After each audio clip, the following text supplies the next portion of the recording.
Our open mic's just terrible. I didn't have the expectation of anything crazy, but it feels like you get zero actual feedback from the audience. Welcome to comedy. This is not for everybody, my friend. Hello, darkness, my old friend. You haven't done a low bar mic or... The worst mic that I went to was in Austin.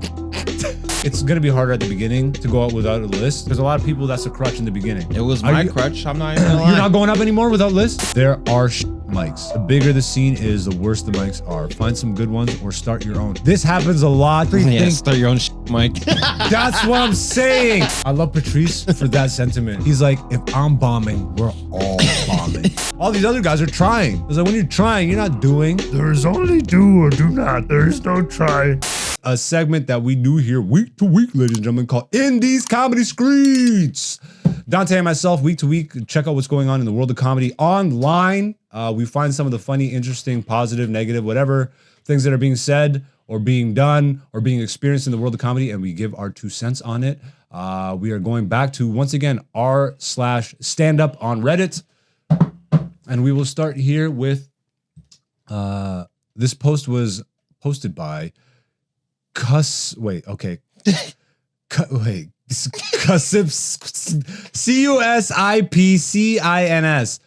Cusipcins. It was posted by some nigga on Reddit. Cusipcins? Sure, Cusipcins, yes. Cusipcins. I think, did we just curse ourselves? I don't know. I threw him with him in him. We are protected now by the blood of white Jesus. This is what the post was. Our open mic's just terrible. I didn't have the expectation of anything crazy, but it feels like you get zero actual feedback from the audience. Everyone is just waiting their turn to go. Some people even had laptops out, and by the time it was my turn to go, the people who had already went cleared out. It feels like slightly better prep than just writing material and rehearsing in my room. I guess shaking off the nerves and actually working on a stage is helpful. Anyone have any advice about ways to try to improve outside of these? I haven't done a bringer show, and maybe I'm just cynical, but it feels a little bit like a scam. Welcome to comedy. This is not for everybody, my friend. Hello, darkness, my old friend. I just talked a lot, so do you want to give your take first on this? Well, I haven't been to that many. Like, I've been. You're in the mic scene though. Like, I know, but I haven't been to like dingy mics. Just dingy, like the venues, like the dingy venue. No, yeah, but no, in terms of like a mic. You haven't being done bad, a low bar mic or the worst mic that I went to was in Austin. Oh, now Dante's talking negative about the Austin comedy scene. How dare you, Dante? But you know the mic I'm talking about. I do. Is it? Oh my God! Wait, is it Banana Phone? No. Okay, because that was just. I think that was a planned mess. Yeah, no. I'm talking about at Shakespeare's. Oh my goodness! Yeah. Yes, that's probably the worst mic I went to. I have so many of those experiences. Yeah. Because like the whole beginning of my career is like those were the only rooms. Yeah. I feel like now because of comedy being as big as it is, like there's like better starting rooms. Being able to go to CFTA regularly and have like a stage like that, nobody's using their laptops. Yeah. That's good. But still, what he's saying is it feels like he gets zero feedback because there's barely audience. Yeah, but and if there is, it's a mic, so there's no real investment. They didn't pay a ticket, so they're not like, I'm going to pay attention and get my money's worth type deal. They're just here. But even then, right, at CFTA, there's comics. I'll do jokes. I'll still get a response because they're at least, they're paying attention. They're not on their laptops. Yeah. And, there is something. You get some feedback.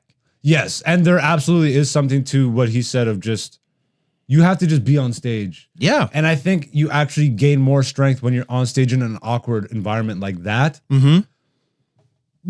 Okay. Let me rephrase what I just said. There is a lot of valuable experience to be gained in those moments. Mm-hmm. Obviously, you will get the best experience when you have a real audience and get 100%. real feedback on your jokes. But the strongest comics went through the craziest, weirdest, bro. I've had people throw the N-word out. Like I've had people want to start fights. Mm-hmm. Like same. Yes, congrats. That's why I was like, yeah. Oh, Tony Hinchcliffe. Oh, Black Zeus, you can't keep hating on Tony like this. Tony's my absolute favorite comedian in the world. Why would you even? Yeah, there's Brantford specifically. Okay. Man, I'm so happy. They used to have like 3 to 4 mics, so you would be out there weekly. And especially because it's so close to like Hamilton, where I started, like all of us would just drive out there. Yep. Whoa. Even just thinking about it, it just makes me sad. Yeah. Just terrible rooms. It was what you experienced at Shakespeare's. Like it was a regular experience, especially in the Brantford mics back in the day. There was one that was at like a coffee house in a train station. That was fun. But then every once in a while, on stage. You talk to me while I do my comedy. Yeah, throw somebody's pizza on the ground, throw the chair. Call my husband right now. Husband. You got to get in front of people. Yeah. Or not even just audience, but like you have to get on stage. Get that light on you, that bright light, and feel that pressure. Yeah. Yeah. And if I could say, if you're gonna work on anything, it's gonna be harder at the beginning to go up without a list. But if you can, it's just more of a professional look and feel. Yep. And it will like it might suck initially, but it will boost your ability. It will only strengthen you faster. Yep. If you can go up there, because a lot of people, that's a crutch in the beginning. It was my crutch. I'm not even gonna lie. You're not going up anymore without list? You're going up without list? I'm not using it though. It's there though. It is there. It's there. Oh, I know. But subconsciously, you could just look like this. But that's only like when I'm running through material. Yeah. I don't have my phone. Like when I'm running through the 5-minute set that I've been practicing. But when I'm trying new stuff out, it's there just in case. But like, it is still there. Like I'm not gonna take that away. You know what's funny is I have been doing that a little bit lately, especially at the corner, because I've just had so many new jokes. Yeah. Like I've had so many new jokes that I'm like forgetting some. So I just like I will put the order up there for me, and and there's been a couple times where I just look down. I'm like, oh, this is the idea that I'm. Yeah. But it's like, I will only do it at a time where it's like new stuff. Yeah, because when I'm practicing like my 5-minute set, I'm practicing it, going through it without looking at my phone, going through the But even if I do look at my phone, I'll try to be as least obvious about it as I can. I get as obvious as possible. No, because I leave it on the stool. Like, oh, that's right. And then you just look over. Yeah, you gotta be. But I play off it Here's sometimes. a suggestion though. Yeah. Put water next to your phone. True. This is the little tricks of the trade, man. And then, I'm just drinking. This is me. Well, you have enough time. Like, so there's things that you got to do, right? Like it's like crib notes. You boost the font size. Oh, the font is huge bold on my phone. Font, big font. Yeah. You just put it down, lower the brightness so everybody can't tell what the hell you're doing. This guy's dog. Yeah. Let's read some of these comments before we bounce out of this one. Building stage comfort is something that rehearsing in your room won't get you. But yes, there are shit mics. The bigger the scene is, the worse the mics are. Find some good ones or start your own. Another point I will make, this happens a lot, and I actually think... start your own shit mic. That's what I'm saying. It devalues. Dude, you're not ready.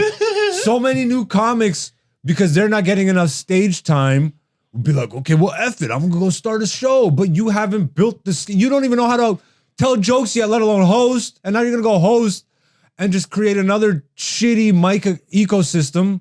It happens so much. Damn, that's one of my biggest pet peeves is like, oh, I'm not getting stage time, so I'll go make stage time. But you're just doing it. And then it devalues everything. That's how we get to these places, bruh. Come on, bruh. But yeah, I don't want to go too far down that rabbit hole because that'll go another 30 minutes. I'll skip this one. Go to the next one. Well, I think this is a good one. Okay. You read it then. I think the trick is to find a smaller open mic that has a regular set of comics, go into it and become a regular there yourself and become friends with the other regular acts. That's what I've been doing at CFTA. Hell yeah. You know? You got to do, I mean, that's what you have to. You don't have a choice when you're new and you're entrenching yourself in the scene. Like, you got to be out there. You got to be in the scene. You got to introduce yourself. Yeah. And they have to see that you're telling jokes. That's how you get booked. Mm-hmm. That's like all the little things play off of that. Yeah. But it is funny. Like, I think it also stems from what's your reason for being in here? Like that, Yeah. you know, like if you actually respect the craft, I feel like most of those people aren't just jumping to like, let me just run my own show now. Maybe, you know, I can't even say that for sure, but because I hear and see that a lot. See what exactly? People just, let me just start a show. Okay. And then, you know, don't pay or whatever. And then that becomes more of a norm. And then it's harder to actually build a healthy ecosystem where people can survive and live. It's tough enough in Canada already because our population size is so small. Our arts and all of it, our industries are much smaller. The America is where it's at. So it doesn't help when there's 80 mics and only 3 of them pay. And now it's even harder for people to get on those, you know, because there's more people. It's just, but it is what it is. And if you really love the craft, then you will get through everything. None of what I said will deter you because you love it. You know, like that to me is none of this.